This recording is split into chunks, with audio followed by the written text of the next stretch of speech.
Ouvir o Santo Evangelho segundo o apóstolo evangelista São Mateus, hoje, no quarto domingo depois de Pentecostes, e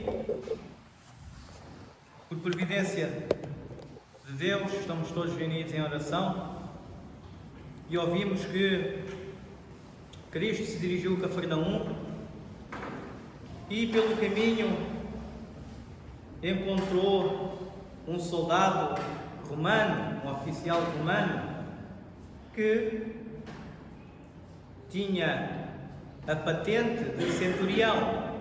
Centurião era, no tempo do Império Romano, um homem que era responsável por cerca de 100 soldados. Um oficial romano, um pagão. Os romanos adoravam ídolos pagãos e não conheciam ainda o verdadeiro Deus de Abraão, Isaque e Jacó.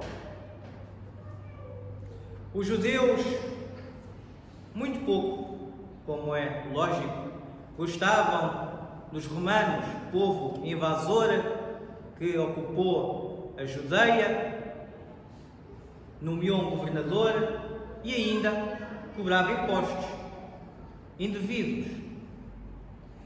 Este centurião romano,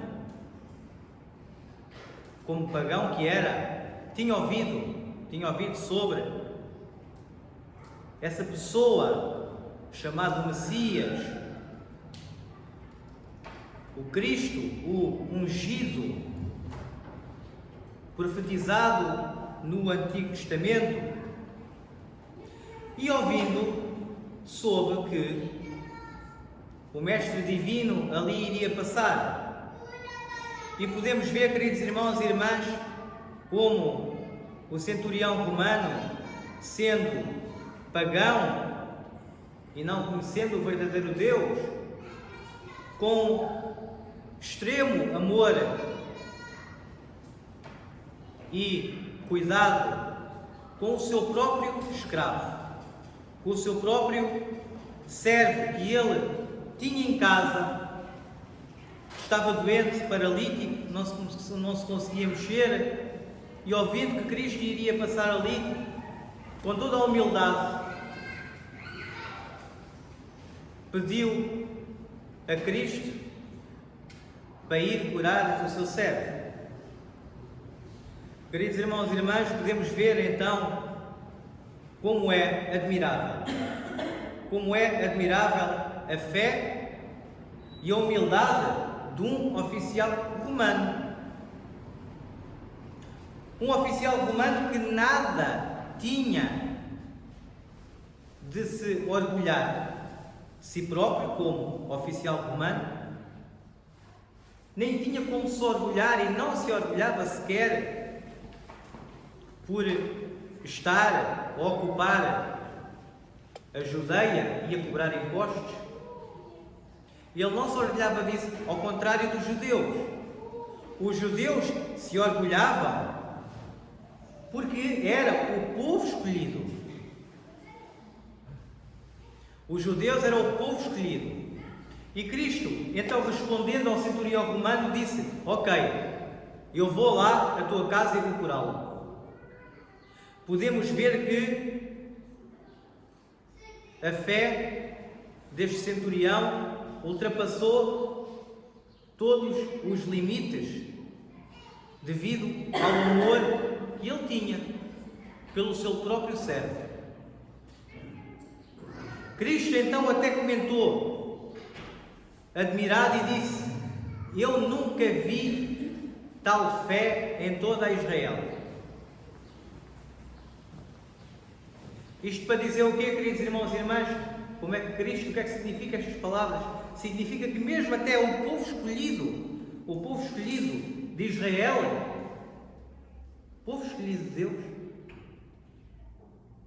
exercia religiosamente e exteriormente todos os mandamentos que foi dado por Moisés, por Deus. Eles seguiam normalmente e religiosamente estritamente, externamente, para todos verem que eles seguiam os mandamentos, que eram o povo escolhido, mas no seu íntimo, eles não tinham amor. Eles não tinham humildade.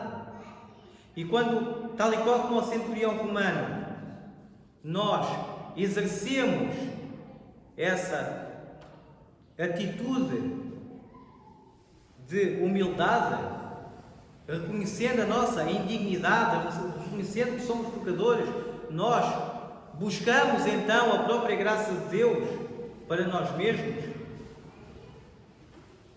e vemos o quanto somos inferiores à santidade do próprio Deus e quanto nós precisamos então da misericórdia de Deus, do amor de Deus e da compaixão de Deus, sabendo nós o que somos.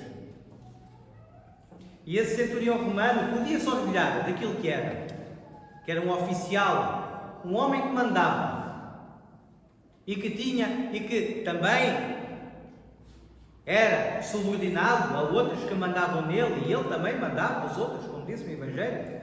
Mas ele reconheceu e subordinou-se ao próprio Cristo, sabendo e reconhecendo na pessoa de Cristo que era o Filho de Deus, que era o Messias, que fazia milagres e curava as pessoas de toda a enfermidade física e espiritual. Com toda a humildade, quando Cristo disse ao centurião romano que ele iria à sua casa então curar o seu servo, o centurião disse uma frase que merece toda a nossa atenção, porque mais uma vez ele expressou a sua humildade e a sua indignidade perante o Mestre Divino, dizendo: Senhor, eu não sou digno que entres sob o meu teto, mas diz uma só palavra e o meu servo ficará bom, ficará curado. Durante a Divina Liturgia, na oração antes da comunhão, podemos ouvir a oração e dizer: Senhor, eu não sou digno que entres em mim, mas diz uma só palavra e minha alma será salva. Os Santos Padres dizem que esse teto que o centurião falava, que era o teto de sua casa, é o interior da nossa alma, é o interior dos nossos corações.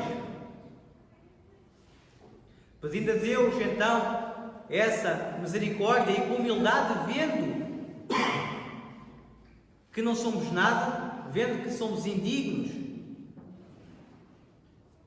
dizendo: Senhor, eu não sou digno que entres em mim, mas diz uma só palavra e minha alma será curada. E com uma só palavra, então Cristo curou o servo do centurião romano. E com uma só palavra, o Logos, o Filho de Deus, com uma só palavra criou o mundo. Com uma só palavra criou o cosmos, o universo, os animais, as árvores, as pedras, o homem e a mulher. Com uma só palavra tirou-nos então do pó. E com uma só palavra curou o servo do centurião romano. E disse: faça-se conforme tu acreditaste. Disse Cristo ao centurião romano, vendo a fé e dizendo mesmo que nunca tinha visto tal fé em Israel, nem mesmo no povo escolhido. Então, podemos ver aqui neste Santo Evangelho, queridos irmãos e irmãs, que também Cristo disse que hão de vir gente do Oriente e do Ocidente e sentar-se à mesa com Abraão, Isaque e Jacó. Mas os filhos do reino serão enviados para a escuridão, onde haverá choro e ranger de dentes. E Cristo estava-se a referir ao próprio povo escolhido, que eram os judeus. Por isso, queridos irmãos e irmãs, não sejamos hipócritas ao ponto de que a nossa religiosidade e o nosso comparecimento, então, e as nossas ações tão religiosas de estar na igreja e cumprir os mandamentos de Cristo serão suficientes, então, para a salvação da alma, porque não são. Juntamente com a nossa religiosidade, teremos que ter amor nos nossos corações, teremos que ter humildade, como teve esse centurião romano, que nem sequer conhecia o verdadeiro Deus e era pagão. O que é que nós precisamos mais? Nós temos as Sagradas Escrituras, temos os Evangelhos, temos os Santos Padres da Igreja, temos os concílios ecuménicos, temos as orações poderosas da Igreja, temos o Espírito Santo presente na Igreja e nos sacramentos.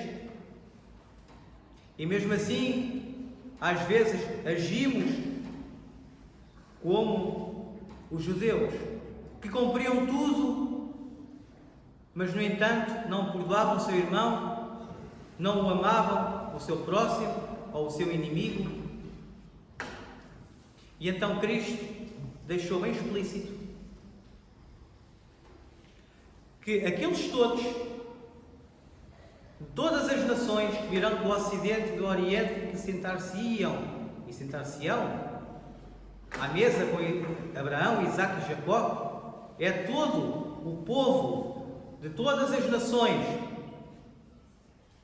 que, ao terem fé no Cristo ressuscitado e reconhecendo a sua indignidade e mostrando todo o seu amor e toda a sua misericórdia ao seu próximo, aí, queridos irmãos e irmãs, estamos então nesse caminho que é o banquete ao qual Cristo nos convida para estarmos sentados com Abraão, Isaque e Jacó na bem-aventurança eterna e não lançados no fogo, lançados no tormento, onde haverá choro e ranger de dentes. Não que Deus nos mande para o fogo, mas nós, inconsequentemente, nos atiramos para o fogo. E se nós queremos estar no fogo, Deus não nos vai tirar porque respeita a nossa liberdade. Porque nós não quisemos estar sentados à mesa com Abraão, Isaque e Jacó. Façamos, queridos irmãos e irmãs, o necessário e até o impossível com a ajuda de Deus para nesta vida temporária superar as nossas paixões e os nossos vícios e ter essa fé renovadora e profunda que teve esse centurião romano, acreditando assim no Mestre Divino, o Filho de Deus. Amém.